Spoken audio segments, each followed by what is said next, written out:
I've been a Venom fan through the good, through the bad, and through the decent. We are Venom. As an engineer, I could probably draw anything mechanical that I want to make, but I've always wanted to do creature design too. I gave Blender a try about 10 plus years ago and it was very hard to use, but it turns out they've made some improvements. So here it is, me modeling Venom with the goal of 3D printing a piece in the end. Stay with me to see how that print turns out.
He likes it. Kind of reminiscent of a artistic tradition that we had back in the day at school. When you finish a project, you have a critique. So I really enjoyed making this Venom head. This was absolutely a great time. Blender made things super easy, and I don't know if you think it's cool, but I definitely think it's cool. I've been a big Venom fan for a very long time, and the whole reason this project started is because I was looking for a mask online, and those are very subpar. There's some terrible masks out there for Halloween for Venom. I wanted to render something that was actually based on a comic book that actually seemed accurate or close, or at least my version of close. And the head turned out pretty well. I'm pretty excited about it. It's not exactly rendered like the movie is, but the movie took liberties with his design as well, and there have been so many iterations of Venom over the years. I just really love the McFarlane version more than I do most of the others. He made them pretty gnarly and pretty foreign, and really emphasized like a lot of alien characteristics when McFarlane made the Venom design back in Maximum Carnage, and way before that, I think. I don't really remember where the history starts. A lot of the detail didn't transfer into the 3D print because it's not scaled up properly. I didn't fully get the teeth. It had print issues with supports on there. So it kind of just looks like his teeth are chopped off here at the top, and they're not as pronounced, nor can you see all the grooves and gashes and everything that I really wanted to emphasize in this. Overall, Blender gives me a great tool to render some of these creatures, and I can't help think that I want to render the entire body now. And I would really look forward to doing that. I think that'd be awesome. Originally, I started this project thinking I was going to make a mask out of it. And now that I have a render that I kind of like, I can keep tweaking it, and I bet I could make either a mold or divide this into pieces and 3D print all the components to glue together, kind of like I did in my Halloween mask last year for a video I did for Halloween. So you can kind of break this down into different size components that'll fit within your bed volume so you can 3D print the whole thing and then glue it together.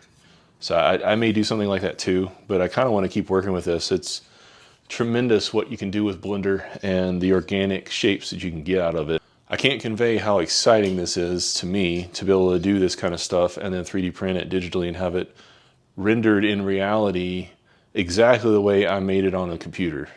And it's the same way with CAD, it's the same way with Inventor or SolidWorks or parametric modeling in general, is specifying a size and having it come to life and be exactly what you wanted. It's the same thrill, but now I can do it with organic and make creatures. And so I really, really enjoyed this. This was a great time.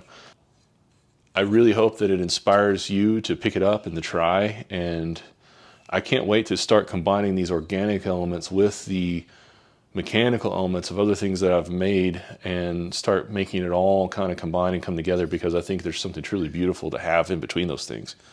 I think that's representative of how I really want to bring the art world and the engineering world together, or the maker world. I think there's some really awesome creativity to be had by blending technology with the organic, with creatures, with all the things that Blender can do that parametric modeling cannot. I think there's something to be had by merging the worlds, and I think they can inform each other and create something beautiful.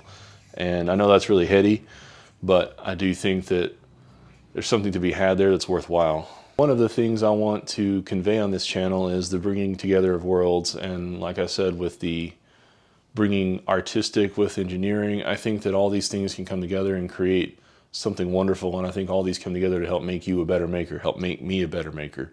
And I think we can all learn something from the different disciplines and bring them together to make something really wonderful and to continue to educate ourselves. And I'm always curious about how I can take these new things and learn something new and be inspired by that, and to really induce creativity and really induce some creative solutions for things, both practical and novel.